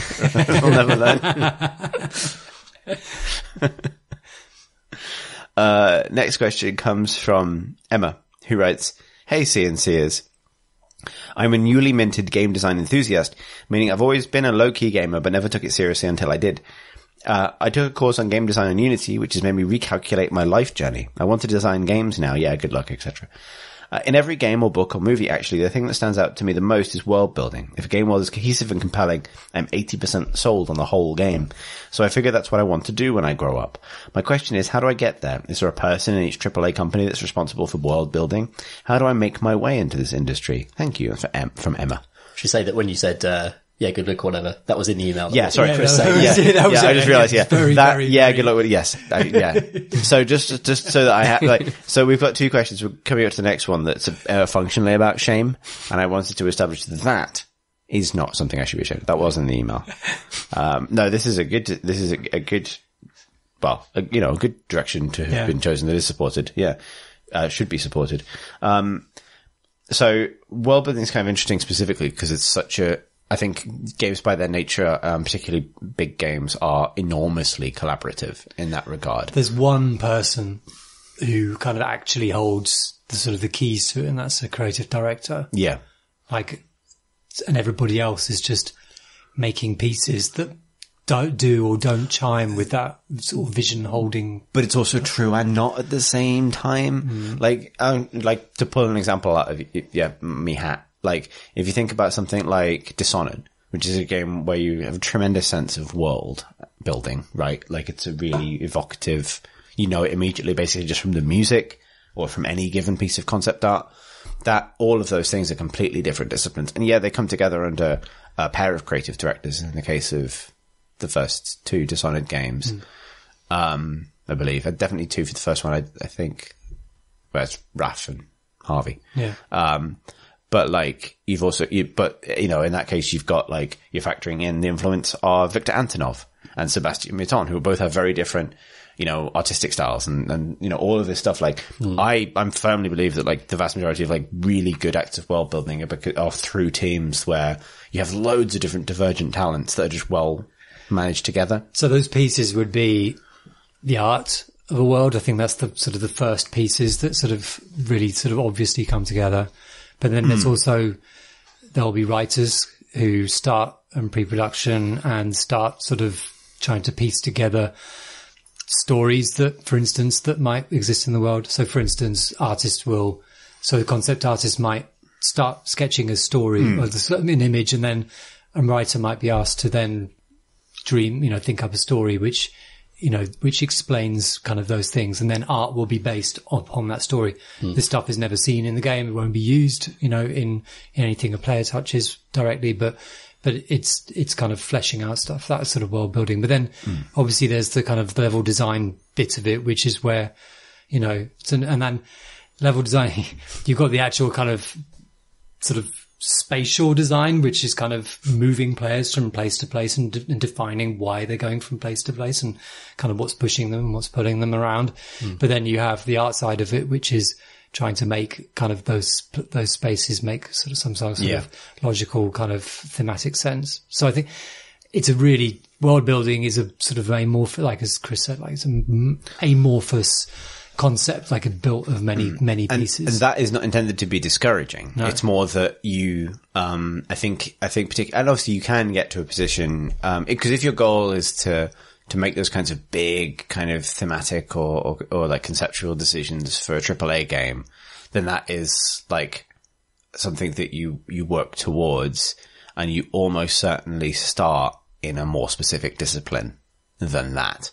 So I think step one is to identify, are you an artist? Are you a writer? Are you an audio designer? Are you a programmer? Are you a gameplay designer or a level designer? Like, because I think probably all of those routes could lead you into a place where you have influence over the kind of overall kind of creative direction or something. Oddly enough, like a lot of, most creative directors come from writing backgrounds, or a lot of the kind of particularly sort of, vision rich ones. Especially the ones that come from, who make games with kind of very distinct worlds. And I think if that's, writing is probably, it's probably I think if you're thinking about world building in the sense that I'm thinking about world building, then that's a big kind of writing thing. I think, obviously we're coming at this somewhat from the outside, but, obviously as teams get smaller and projects get more indie, basically, roles necessarily, start to smush together. So I've been super lucky with Hackmud, for example, someone who's also super interested in world building, that, to come into something where, being principal world builder for that thing also means being the principal writer, also means, being, the sort of the more present puzzle designer for the, just to kind of tie everything together. And so I would say necessarily maybe don't, I think thing one is make games. It's probably the best way into it. That's what I was going to say. Yeah. So, to start, at a different level would be like, there's lots of good tools in terms of like RPG Maker and various kinds of like game maker software that's even, if you've done a Unity course, then you're talking much easier than that even. just starting to make things, to do world building in that context is probably the best possible way of establishing a voice for yourself, and then, working on whatever size team will have you, honestly. Yeah. I don't know if there's it's an interesting one because I can't think of someone who does that job in AAA for whom that was a specific role they went directly into, if that makes sense, right? I can't think of junior, world Bible creator as a role necessarily. You come in through, you've been writing cutscenes, you've been doing supplemental writing, you've been doing sort of the writing pass that happens towards the end of a game's development when the levels are built and you need to explain why there's no door in a particular place with a line of blood, that kind of thing. It's very piecemeal, I think, the journey to that position. Yeah. Different studios value writing specifically very, very differently from example to example. So I think there are studios where writers are basically fixers. They come in at the end to sort of glue everything together and give everything sort of the appearance of cohesion. And from that context, it's hard to see in that studio how a writer would be able to gain influence over that studio's output, really. Whereas other studios heavily value writers. So, just researching studios you're looking at, if you're looking to get into this, and how they value different types of talent, and how people tend to move through those companies, that's worth researching a lot, because studios are so different from one to the next. And it's just sort of like Irrational. You could see level designers and writers getting authorship over particular chunks of a game. And that's an amazing kind of crucible for opportunity to develop your talent and actually do world building within your section. Obviously, it's still always going to go up to the creative director in the end, but that's still a degree of control that you won't get at many studios, probably. It depends what type of games they're making, but studio culture is enormously important to the opportunities you'll find. I think it's also worth stressing that, obviously, if you take world building as sort of the kind of imagination of a new setting or something for a game, then that is something that is sometimes going to be, particularly if you talk about AAA, that creative process happens above creative directors even, because what kinds of subject matter a game covers, what its theme is, even what its sort of tonal palette is, those decisions have huge business ramifications. That's, even people making,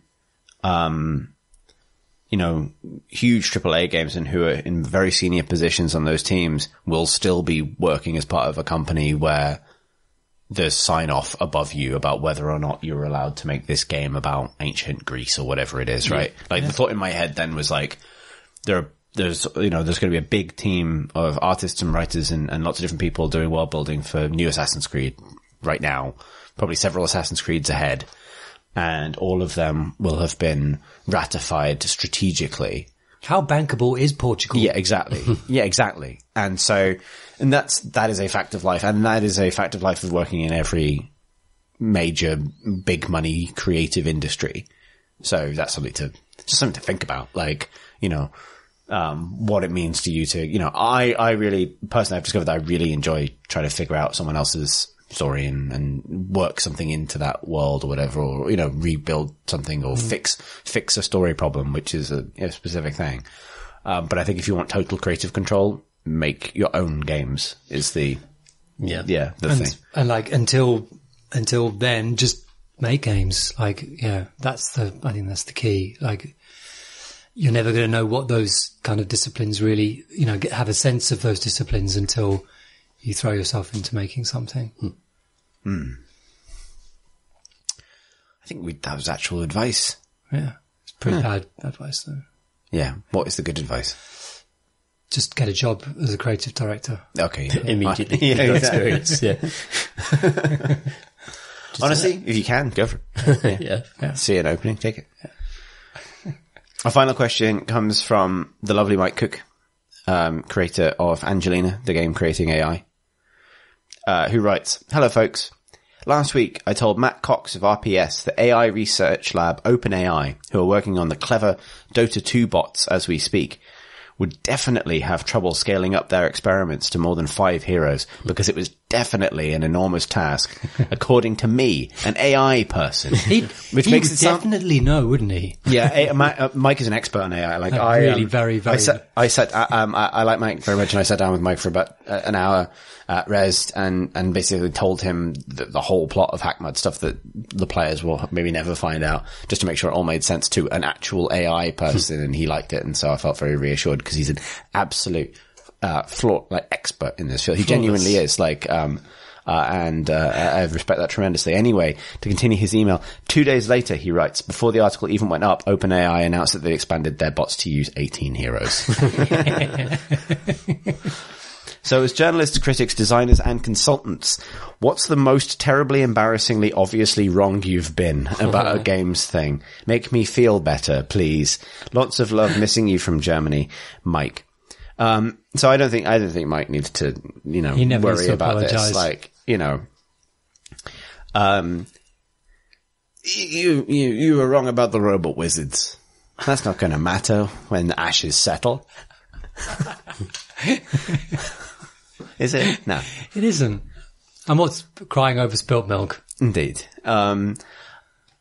So let's think about when we've been really, really wrong. So this needs to be something that you're kind of undisputably wrong about, because I can think about lots of times that people have told me that I've been wrong on the internet, and a lot of times that's made me dig into my bad opinions.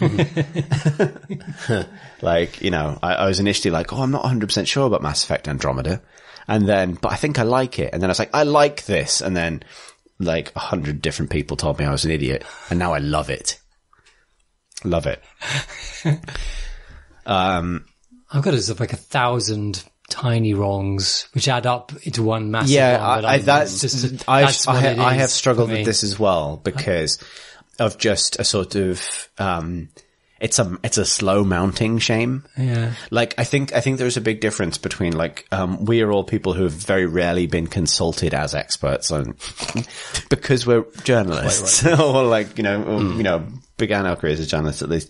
And so, most of my shame, like, comes from, actually, it's exclusively located within the context of interviews, as the interviewer. Yeah.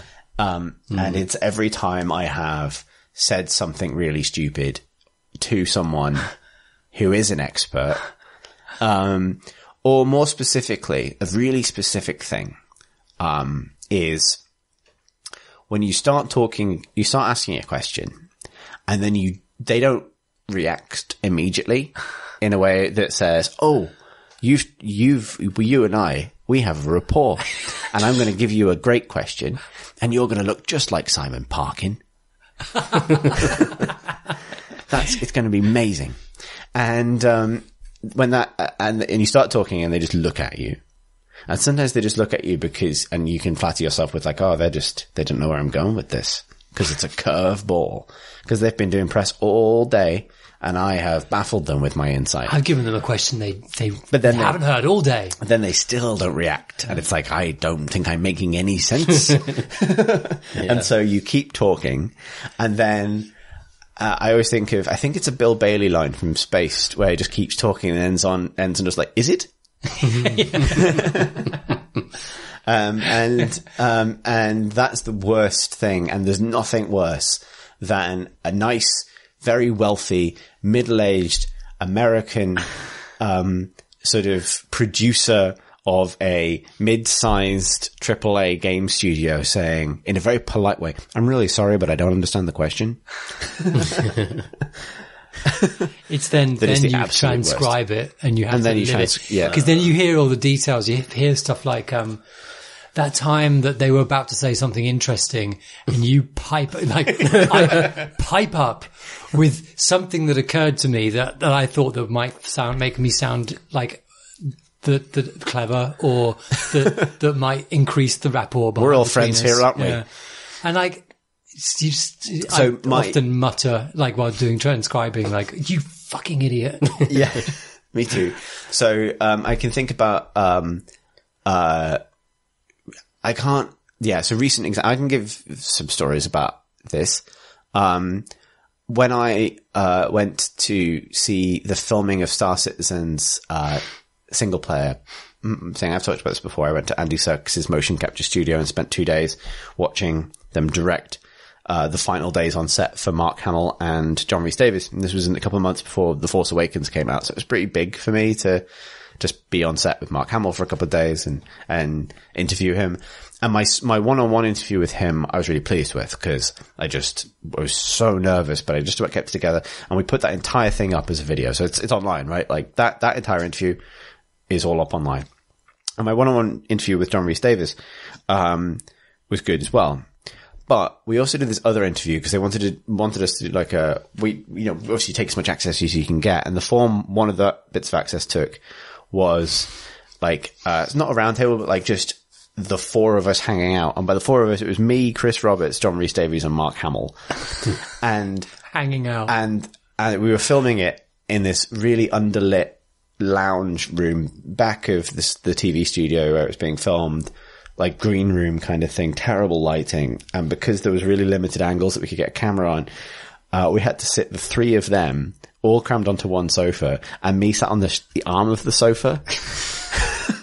Like the worst fucking family photo you've ever seen. And I was basically like sat on Mark Hamill's shoulder. And Mark Hamill is quite like a lovely man, but would often, and I think because he's a lovely man, would often defer to Chris Roberts about things about the game specifically. And I did the interview thing of a slightly overcomplicated question that I didn't really know where it was going, directly into like Mark Hamill's left ear, like while hanging there on the thing. And I had to, and he didn't follow it, because he's lovely. He went like, I'm not sure what that means, and just immediately passed it to Chris Roberts, who started talking because it's what Chris Roberts does. And there's a video of this that we'll never ever use. Ever, where you can see me physically like wobble on the edge of this sofa arm from just sheer shame, like sheer full body, like I am not like a fucking, like the easy comfort of the late night TV show interviewer puts everyone at ease. No one looks at ease apart from John Rhys Davies, who's having an amazing time because he's 100% having an amazing time 100% of the time. We didn't actually use any of that because I looked so uncomfortable for the entire thing. Because it's an unusable video. But we did quote some of it. But the best thing was, I said something like, I can't remember what the fuck I was talking about. But something like, actually I said to Chris Roberts, a question to him was like, do you ever think you'll make a game that isn't about space? Like, not a joke. Like, this is a theme you return to constantly. Like, what is it? Why this? Like, why? And John Rhys Davies just pipes up and says, I think somebody should make a game about the American Revolution. You could play every part of it. You could play King George III. He basically described Hamilton, but like as a game where every role would be him. Like, splendid. I like to play Marquis de Lafayette. Fabulous. And you could really learn something. It was amazing. But, just honestly, one of the fucking worst peaks ever. That's the most professionally ashamed I've ever felt. That's pretty bad. That's very bad. Tom. I think probably the worst interview I did was with Eve Online's Economist at FanFest. I need to go back and check whether it was actually Yanis Varoufakis. Yanis Varoufakis, the Valve economist turned Greek fan. Oh, he was a Valve. Yes. Yeah, oh, that wouldn't have been him. Yeah. Fuck. But yeah, so Eve Online had its own economist. Yeah. And I went in with questions prepared, but an important part of the whole interview process is the follow-up. It's the bit where they respond to your question, which might have been good, perhaps, but then you dig a little bit deeper and push them in a direction and see what they say, something interesting. And so I'd ask them about, controlling the economy in Eve Online. What do you think about the prices of gas? Basically, like saying, I wanted to kind of pin him down, like politically, about interference in economies and to what extent the developers should interfere and should let the free market happen, and how that interacted with his beliefs specifically about how economy should work. And then he gave me a very, very complicated answer. And then I sat there for like 20 seconds and I was like, so how do you control money? Or something, some the magic roundabout theme stupid begins. thing where it's like, I just did not have the tools to question him about detailed economics. I have no background in economics whatsoever. And ever since then I thought I should go back to fucking university and get an economics degree just to solve that moment in my past. But I did not have the base knowledge required to understand what he was saying. And that was awful. Oh, it's bad. I feel quite a bit healed to have talked about this It's stuff. good. It's yeah. Alex, we've shamed I ourselves. just don't. It's just like It's 1,000 cuts, isn't it? it's just 1,000 cuts. It's like every interview pretty much has me feeling. I think one of my biggest failings as an interviewer is the fact that I want to be their friend. Yeah. Like mostly, like usually, you're just a really interesting person. I just want you to like me. And that's just, it's just deathly, that kind of, because you're not going to be friends,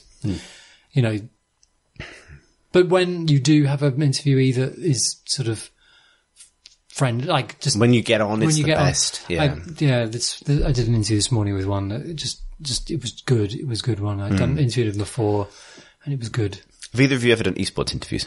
No. Well, it's a different world because you're used to talking to somebody probably like a peer or a bit older who's in the same sort of industry where everybody kind of understands why you're there. Yeah. Because ultimately, like, cynically or not, you're there to produce content based on a game. Like, they would like their game to have content produced based on it. Everyone kind of gets it. Yeah. Trade that for the experience of interviewing somebody 10 years younger than you who does not want to talk to you and does not see the value in talking to you. Their sponsor might. This maybe has been set up by whoever's on their jersey, but they really don't care. They don't want to be there. They want to be practicing or partying. Those are the two states they're in. And if they're finally doing if you're at a tournament and they're doing interviews, that means they've probably just lost because that's the only time people have to do interviews. So they're finally allowed to go drink or whatever, and you are directly in the way. And you probably don't understand the game anywhere near as well as they do. Yeah. And so there is no win scenario. Occasionally you get the good players, like you learn which players give good interview even after a loss, and you just make a beeline for those people. Because the rest of it is like, you either ask something really straightforward, like, so are you sad that you didn't win? And they go, yeah. And that's that. Or you say, like, do you think you made a mistake picking Jakiro in game 2 of that set in the in the second part of the group stage?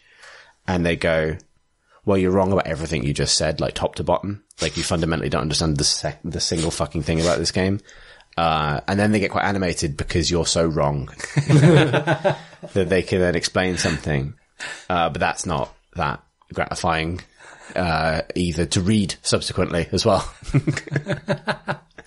That is worse than most sports interviews are like that. Just like that. But there's a reason sports interviews are how they are, I think, where it's just like, well, we're all really proud of how the lads did today. Obviously, we would like to have won, but, every day's a new fresh beginning and we'll come back stronger. That's all you have to say. Yeah. And and there's a reason that's all you have to say, because it's either this sort of vast swing towards a level of technicality no one wants, or it's just like, are you happy you done a big win? Yeah. Oh, yeah. Occasionally you get the good talkative ones, and then they're gold dust, because, and then they learn that. Do you think they open up to kind of sort of highly respected, sort of figures? Like yeah, sort of absolutely. Absolutely. Like that's one of the reasons that personality is such a big deal in esports, is because, if someone has sort of proven themselves, within that field, then you can knowledge-wise get the thing. Yeah.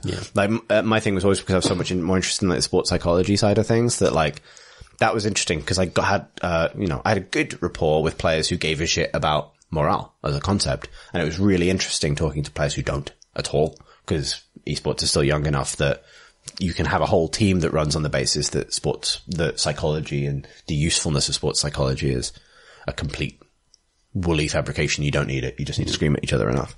And that's really interesting, but it like does lead to some really awkward moments because you can be offered an interview with like a star player where you know it will get traffic and traction because it's a big name, but where the actual... You just know it's going to be, I got to do it. It's horrid. Like it's interesting in a way because it's a little bit closer to like, you know, you don't have the safety net of knowing they want to be talked to ultimately. Like it might not be you get in a situation with the game developer where you might not have a rapport or you might not necessarily be on the same page about things, but you both... Yeah, they know why you're there. You know why they're there. Yeah, we're meeting what the output is. Yeah, it's not like you've just appeared in their house and they don't know why you're there, which is the esports scenario sometimes. Oh, good to get this stuff off your chest. I'm just you looking good, looking fresh. Thanks. I feel like we sort of didn't answer the question, but we did get some stuff processed. Hey, Mike's. I just hope that I've said scenarios. some things that made me sound like an idiot enough that Mike feels better about himself. Okay. Yeah, that's cool. Because I haven't really said anything like. I'm probably too cautious to say anything. Like, because as a journalist, you kind of, your job is to actually sort of say what other people say or like the right people say. Yeah, like I was thinking about this because when I was thinking about this question, like I've definitely like said, I sort of believe this person when they say this game's going to be really good. And then 2 years later, it turns out to be crap. Yeah. That doesn't feel like totally my fault. Yeah. And they probably believe that it was going to be good at that point. Yeah. So it's actually what Mike is doing is expressing the terrors of being an expert, and a journalist, in this case, Matt Cox, asking him for stuff when he has to shoulder the burden of trying to come up with an opinion. And that is the journalist's pleasure, is never to have an opinion. Yeah. And never have to. Well, technically you really should go out and find out if things are true or not. Yeah. But it's at that point but when all the evidence is kind of Mike, and people like Mike. Exactly. Yeah. But you could also just have loads and loads of opinions and be wrong about 70% of them and gloss over it. It's fine. That's my strat. Yeah, I guess we mostly traffic in opinions. I was going to say, this podcast... Listeners of the Crate and Crowbar will already know which of our opinions they think are stupid. Yeah, I mean, hopefully everyone's just sort of forgotten 5 years of podcasts and all the times we were wrong about lots of things. Yeah. Everyone except Kane. Yeah, who has like 3 different forms of archive every time we've been wrong about everything. Yeah. Good. If you would like to ask us another question about the most shameful moments in our lives and careers, you can do so by emailing us at questions@crateandcrowbar.com. You can also tweet us at Crate and Crowbar, which is principally your vector for telling us that we're wrong about something. Mm-hmm. You can also go on YouTube. I sometimes struggle when I'm introducing this in the podcast to explain why you would go on YouTube. But the reason you would go on YouTube is obviously that's where you'll find videos of our on youtube.com/Crate and Crowbar is where you'll find the video versions of all our podcasts, which to stress is just the audio on YouTube. But it's also a home to comments threads, something that we don't have on our website. But if you want to tell us we're wrong, there you go. Big old vacuum for you to hurl that into right there. And if you think that we were correct about anything, you might enjoy our Patreon. Which you can find at patreon.com/Crate and Crowbar. That's where you go in order to support the podcast and its spin-offs. And we are enormously grateful to all our Patreon supporters, because without them, we would not be able to be wrong as often or at scale that we can currently manifest it.